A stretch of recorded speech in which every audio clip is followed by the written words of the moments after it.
और क्या हुआ?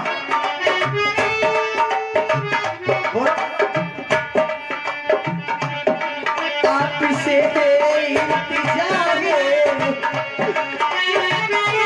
हमारी यही इसको छोड़ो यही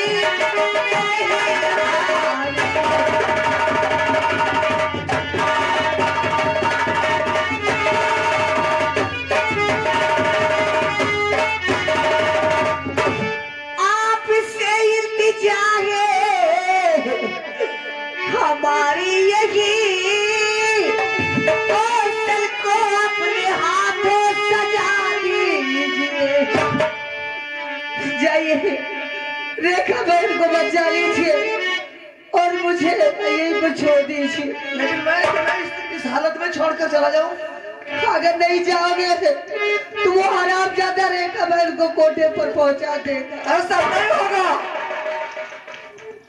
और चल सको तो मेरे साथ में तुम चलो।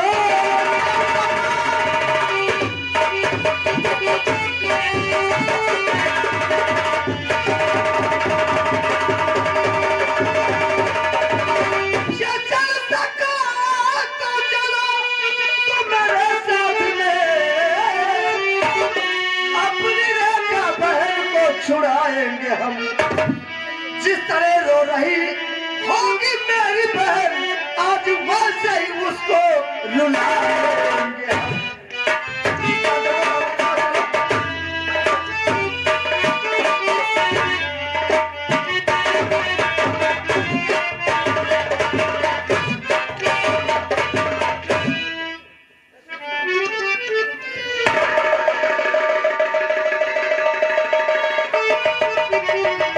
हाँ दोस्तों, तमाशे पर ध्यान दीजिए। इधर पूंजा फूल सिंह को बताती है कि कौशल सिंह रेखा बहन को चंपाबाई के कोठे पर लेकर गया है।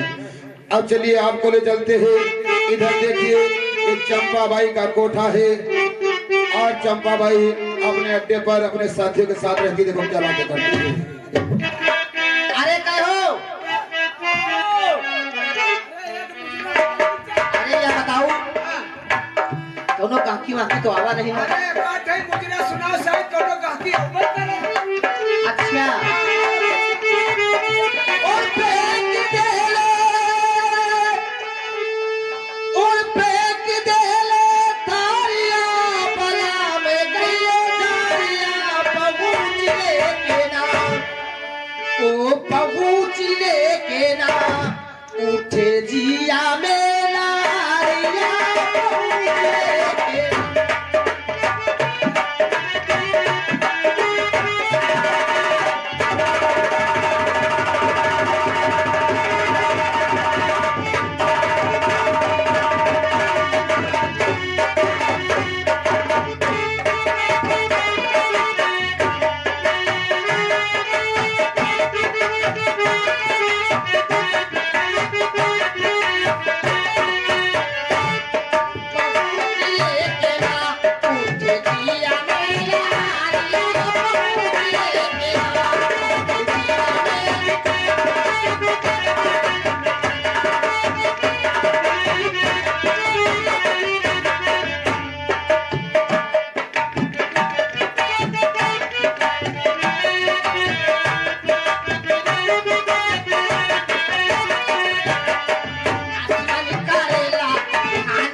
गहकी उम्र करी तो बैठ अब तमाम गहकी आई है। हाँ। ये चंपा बाई का कोठा है।